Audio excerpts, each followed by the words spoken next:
দেখেছো এখানেও সম্মান। বসো বসো। May I coming ma'am? Yes coming. এটা কে ভাই? এটা আমাদের professor Tuhina madam. Everybody listen, এটা আমাদের কলেজের বেস্ট স্টুডেন্ট মিস্টার পিন্টু। অনেক মেধাবী, পড়াশোনার দিক থেকে তো কোনো তুলনাই হয় না। তোমাদের কোনো সমস্যা থাকলে পিন্টুকে জানাবে, ও তোমাদের সমস্যার সমাধান করে দেবে। কি হলো পিন্টু, সবাইকে সাহায্য করবে তো? পিন্টু দা, ফর্ম ফিল আপের লাস্ট ডেটটা কবে একটু বলুন না? দাদা এবার এক্সামে কেমন প্রশ্ন আসতে পারে?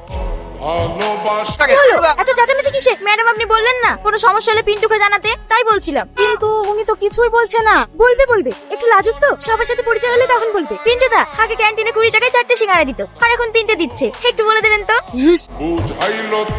কি হলো পিন্টু, শরীরের পাওয়ার বাড়ানোর জন্য গাড়ি ঠেলে এক্সারসাইজ করছে নাকি? দেখ আর কত চালাবেন বলেন তো? রাস্তায় একটা ভালো মেয়ে দেখলে ছেলেটা তো পটানোর জন্য উল্টোপাল্টা দাপট মারবে। এবার আপনি কলেজের প্রফেসর তা তো আমি জানি না, ভুল নাই করেই ফেলেছি। আর কত বড় অপমান করবে? আমি কেন তোমাকে অপমান করতে যাব? তুমি আমাকে যেগুলো বলেছো সেগুলোই তো বলছি। আমি পড়াশোনায় ভালো না, এক ক্লাসে 5 বার ছিলাম। মাস্টার ঘুষ দিয়ে কোনো রকম পাশ করি আমাকে এই কলেজে পাঠিয়েছে। আপনার যদি আমাকে নিয়ে কোনো অসুবিধা হয় তো বলে দেন, আমি আবার সেই স্কুলে ফিরে যাব। দয়া করে আমার পিছনে লাগেন না।